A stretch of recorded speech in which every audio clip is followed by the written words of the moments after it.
Welcome to TigerWolf. I'm Josh, and this is David. Please be aware, this podcast contains strong language and spoilers.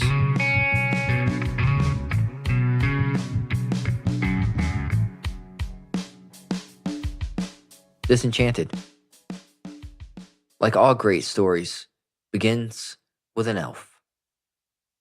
Though he's short and green and makes candy and is very depressed all the time, while all of the other elves are super happy and go lucky. And he wants to just be around people who understand sadness. That sounds like the beginning of a villain. That sounds like the beginning of a villain creature. His name is Elfo. Wow, they're not very good with names either. No, they're all named very Smurf-like. Elfo, Speako, Elfette. Candy. Candy. Just Candy. Just Candy. But yeah. So he decides he's going to leave the safety of the elves and go out into the world. And they say, no one returns if they do that. Not even Returno.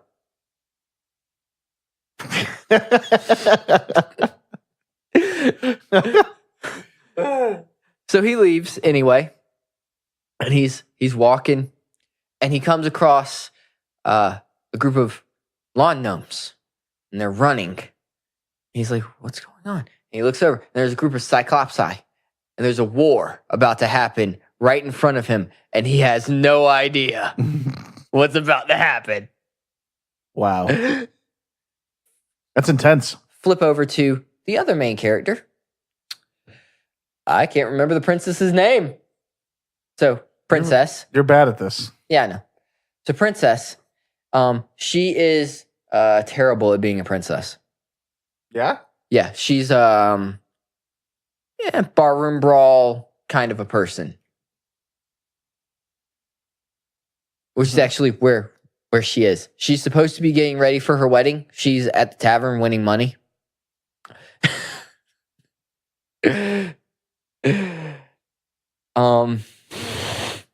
So she gets the wedding's about to happen, and she's looking through some of her wedding gifts, and one is a little box, and it says, open me. So, like an idiot, Bean, that's her name. She opens the box. Inside the box is a personal demon prescribed just for her named Lucy. He looks like a cat. I'm sorry, this is a punishment? What? What? Someone's cursing her with a demon. I mean... And he's like, I'm supposed to make you do bad stuff. But she already does bad stuff. Yeah. So, Elfo stumbles into the town, Dreamland, where her wedding is supposed to be happening. And it's not, she's not marrying for love. She's marrying because her father wants an alliance and money from this other kingdom. So she's marrying the prince of that kingdom. She's marrying for politics. Thank you. He's kind of a dunce. Like he's that looks regal as fuck, but a complete idiot. And she actually... I think I saw the trailer where she runs away from him. She backhands him. And he stumbles. And oh, that's right. Kills himself on the chair in the church. In front of God and everybody. Well, and he's not actually dead. He's like, I mean, if you just help me stand up, we could keep going. I barely knew him. So the king and the king decide, all right, she'll marry the younger brother, who's pompous, full of himself, and believes every woman wants a taste of his genitals. So she's like, hey, here's an idea. Let's go on, you need a bachelor party. Yeah, you need a bachelor party. So we're going to put you on a boat.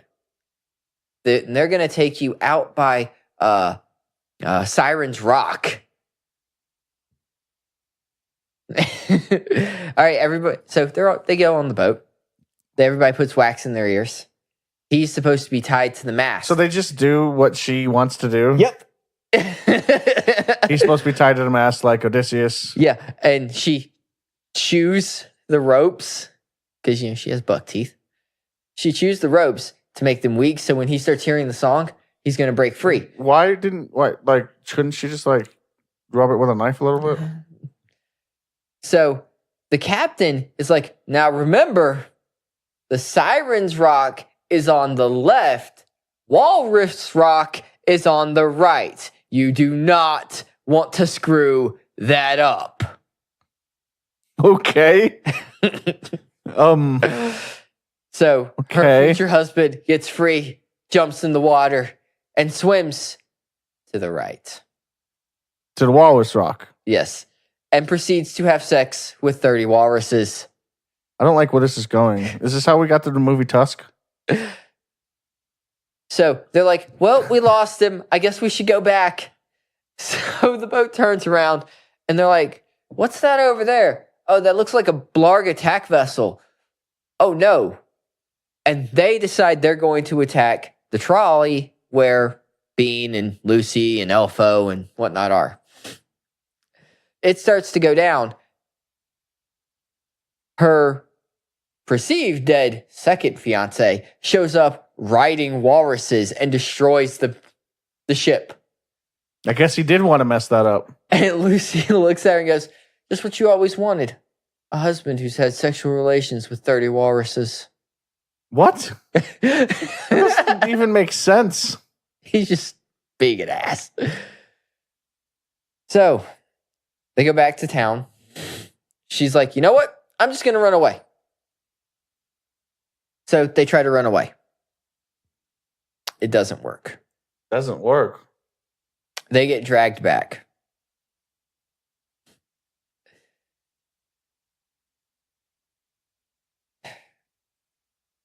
It just... Elfo is talking to Lucy and is like, I like her. And Lucy's like, yeah. But see, you're friend zoned.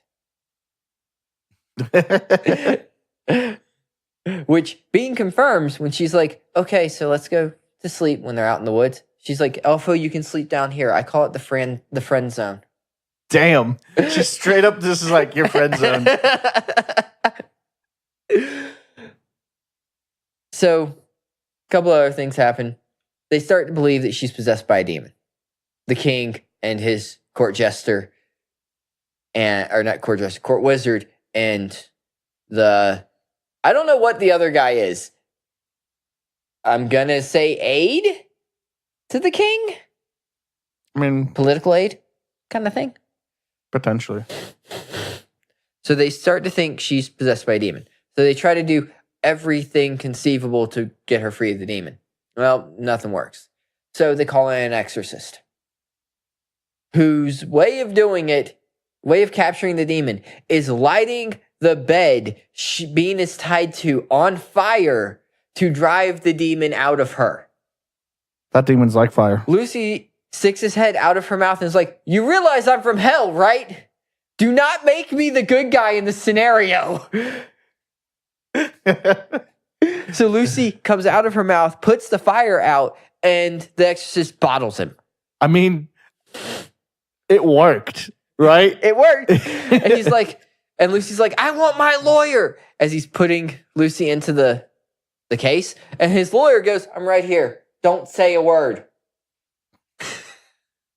Okay. Elfo and Bean decide, they're like, well, what does the exorcist do with the demons he captures? Oh, he throws them in the volcano. We gotta save Lucy. You know she's from hell, right? He, whatevs. The point wasn't on the gender, David. They go to save Lucy. Bean ends up cutting the arm of the exorcist off and knocks him into the lava. Okay, end of the exorcist, right? I mean, people don't survive lava.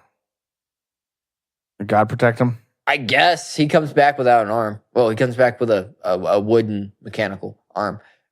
Whatever. But that's later. So, Prosthetic. yeah, that's the word. So, they get sent to find this vial. Because if they have the vial, they put Elfo's blood in it, it can create an elixir of life, which can make you immortal, which is what Bean's father is trying to get. So they go out, they try to find the vial. Well, the exorcist knows where the vial is.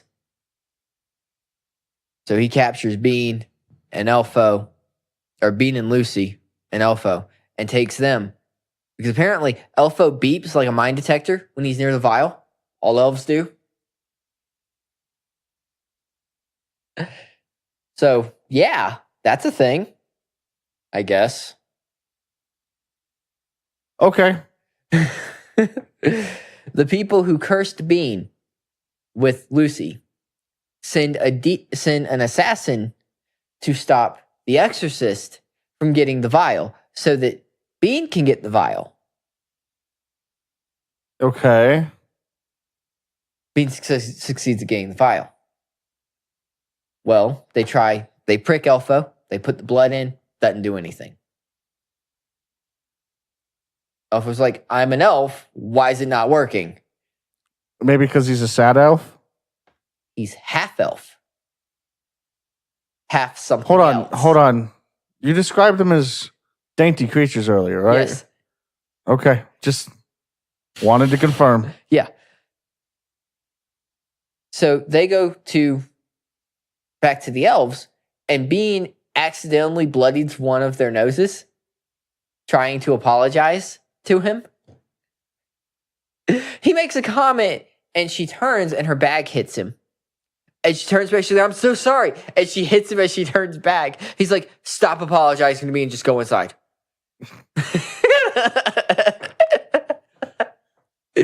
And she had taken her handkerchief out and done this to his nose.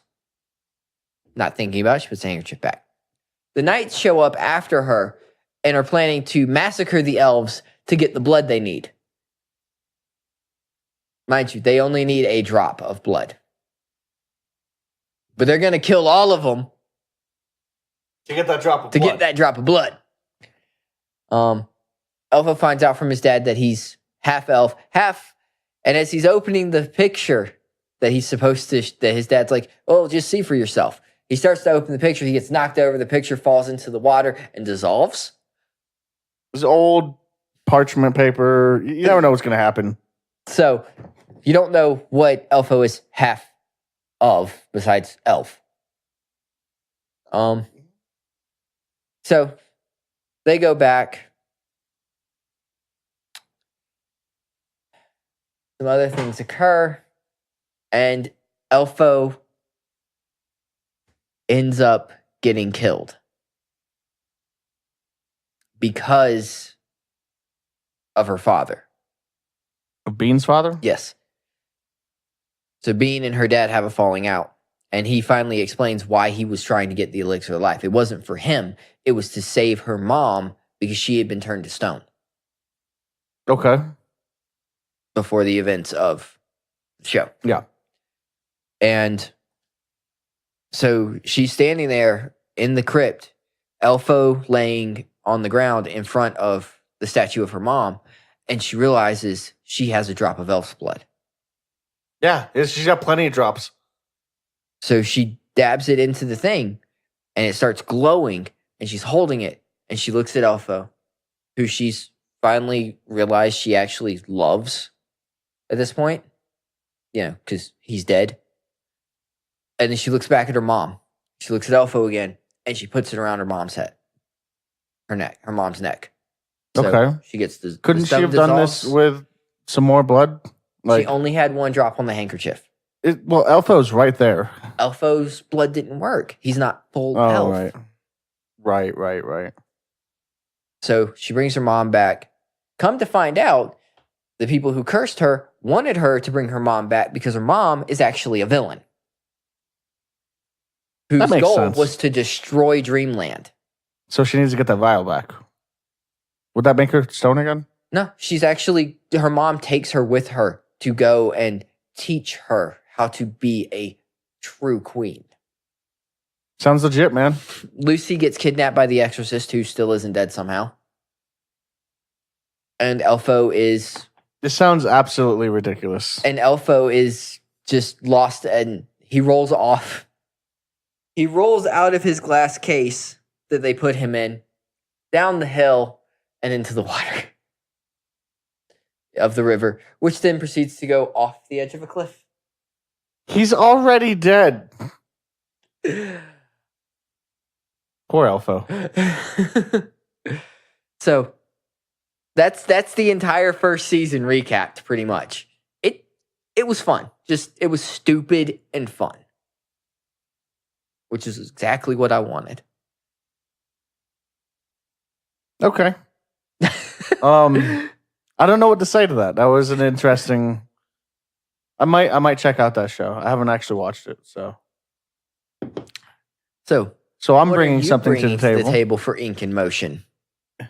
I'm bringing Attack on Titan season 3, and since I didn't do a season 1 or 2, I figured I'd give it a little bite size, shitty review of those. Just a quick recap, Yeah, because sort of. I mean, it's not. It's just to give you an idea of how I feel about them, less than what they actually are. Let's preface this. I have never seen a single episode of Attack on Titan. Well, so Attack on Titan season 1 was great, comparable as like an opening season to something like the Game of Thrones, right? So everyone dies. Yeah, they do. Okay. And then we have season 3, which is also very, very good. What about season 2? Yeah, what about it? Okay. I'm gonna guess you just didn't like it. It was very Bleach in nature. I'm in a fight. I'm gonna remember everything about my past, whether it be pertinent to this fight or not. I'm going to be in a fight. I'm gonna remember everything about my past. Like, just fucking shut up and do it. Okay. Get to season 3 where you shut the fuck up and do it. Okay. So I've watched all of the recent episodes of season 3. And that's what? 8, 10? 10? Okay. It is 38 to 47. Okay.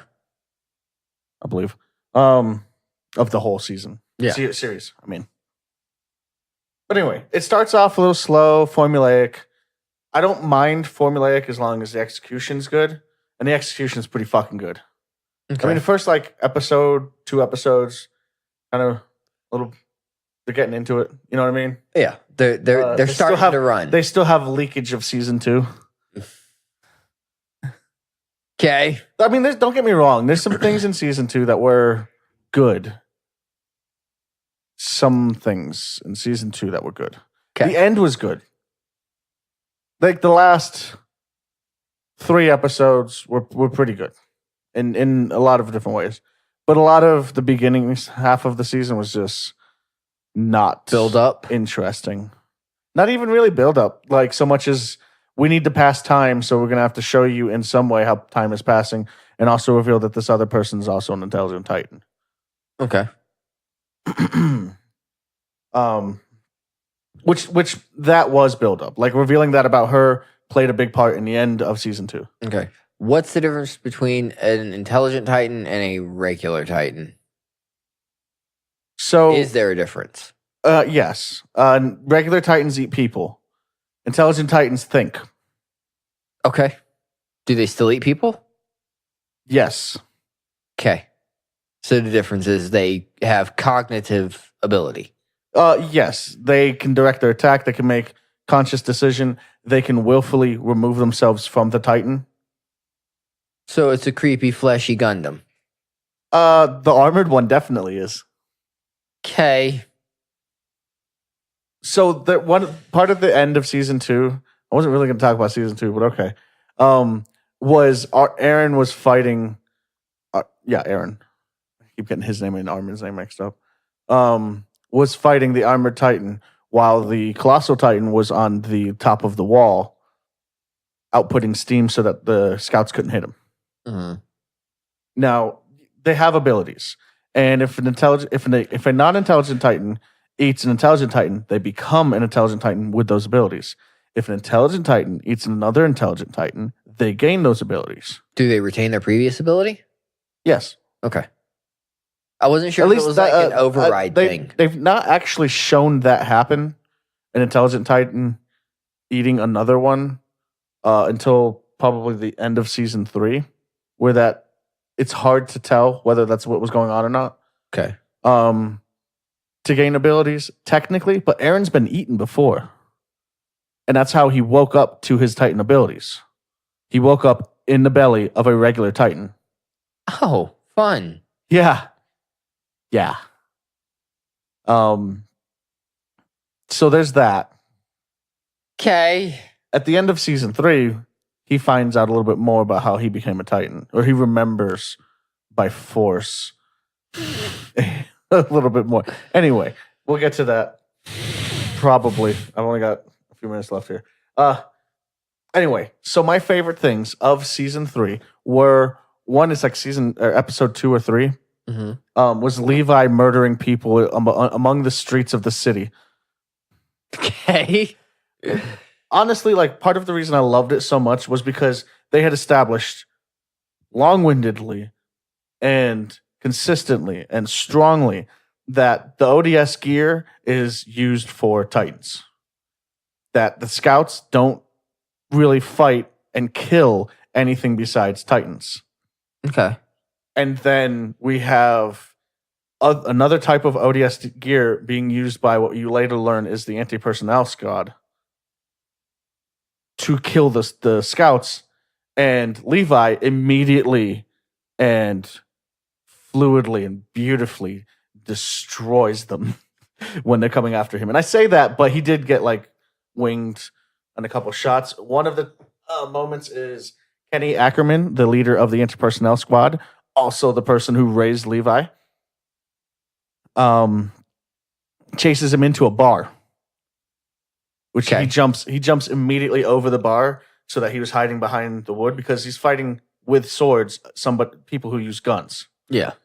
The way their ODS gear works is that it has the hook launch on the bottom of the gun, and then the top part is the gun, and they only get one shot before they have to reload it with another canister. Okay. You have 2 of those to move around with.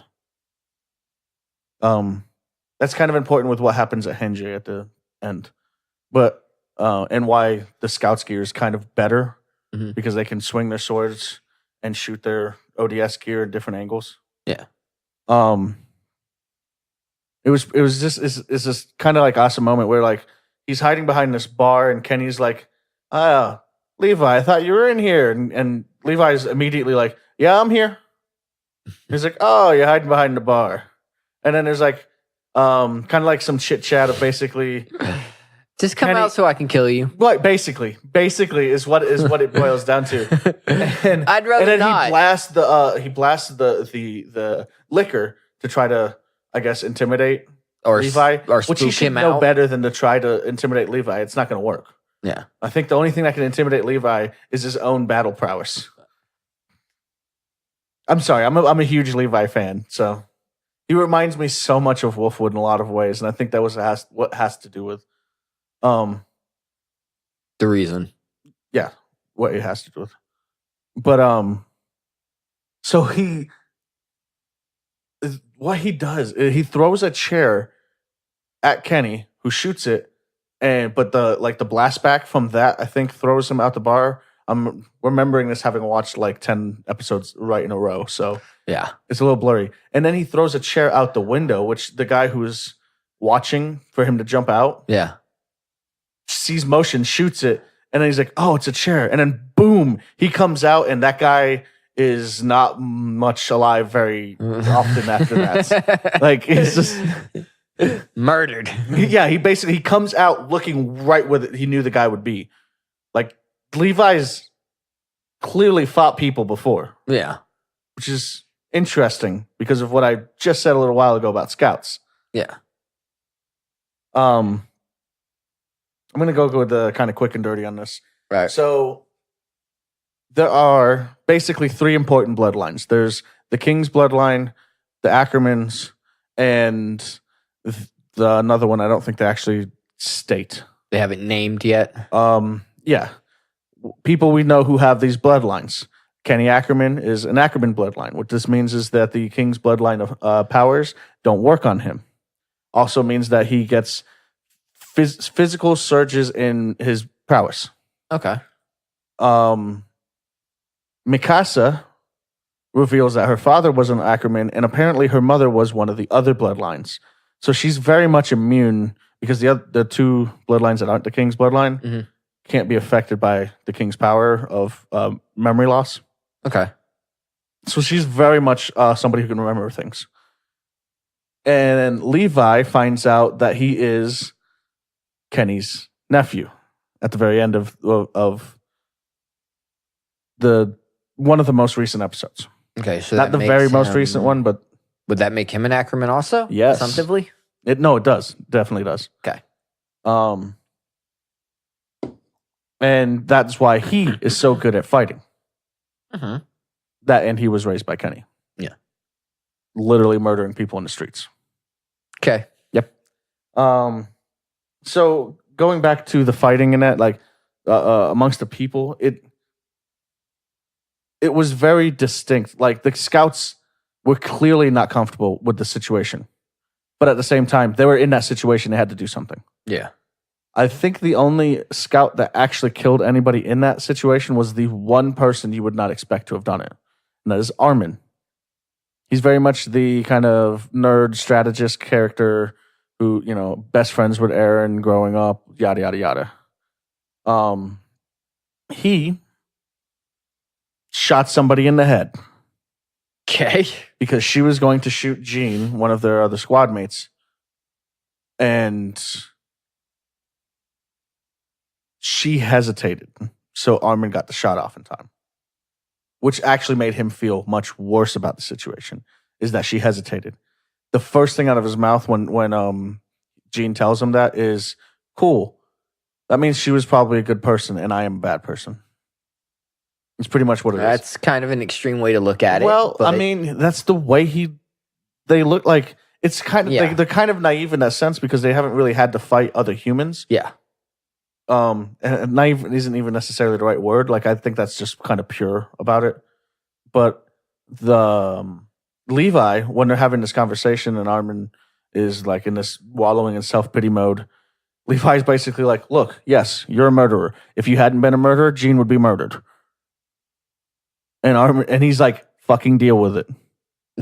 Basically is what he says to him because he grew up being a murderer, basically. Yeah. Like he's accepted that this happens in society. Yeah. And he's like, if you hadn't done that, then your friend would be dead and we'd be mourning him. Instead, we're mourning an enemy. Yeah. That's one way to look at it. Yeah. And so the whole overarching story is basically the scouts are on the run from the interior military. Erwin, the leader of the scouts, has a plan to usurp the current leaders, as the king that's on the throne isn't even the real king. And the leaders are just his advisors that are with him. And the real king, also to be usurped because he doesn't mind having a figurehead in his stead. He's one of those advisor level people. Okay.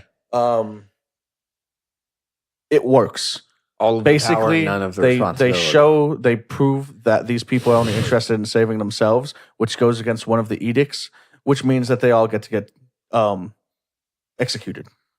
I mean, that's purely what it comes down to. And at the very end, we end up looking at Historia, the next in line for Queen stuff. She's also one of the scout members. Being offered to be a Titan to eat Eren to get their powers back, because you find out that Eren's father stole the king's bloodline powers from them and then got himself eaten by Eren on purpose. by turning him into a Titan and then letting him eat him. So that Eren would have that stuff. So, in the very first season, he has a key that his father gave him. There's a locked door or something like that in his basement. He knows the key goes to the door. Okay. They have not been able to get back to his house to find out what's in there. And I know I jumped all over the place, but I only had like 15 minutes to do it. So hopefully in season 4, we'll actually find out what's in there and what's going on with the other intelligent Titans outside the wall. As they revealed a little bit of more about that, one of them looks like he might be Captain Irwin's father, who was supposedly killed for knowing too much about how fake their history is. Okay, and the Titans outside the wall are the colossal, armored, and they call him the Beast Titan because he's very hairy. That's the one that reveals who he is. And in season 2, we found out who the Titan armored were. Okay. They were squad members. Oh. On the scouts. So that's what, 5? 4? 4. 3 that were on the squad team. 4 that were on the squad team that ended up being Titans. The scout squad. Huh. Okay. That's my quick and dirty. And what I think season 4 will definitely be, because they don't really have anywhere else to go with the story, and hopefully that they keep it running as strongly as season 3 and 1 were. And a little bit of 2. The end of 2. Well, I suppose that's the end of the episode. Please like, comment, follow, and share. And also, more importantly, thank you for listening. Take care. Bye.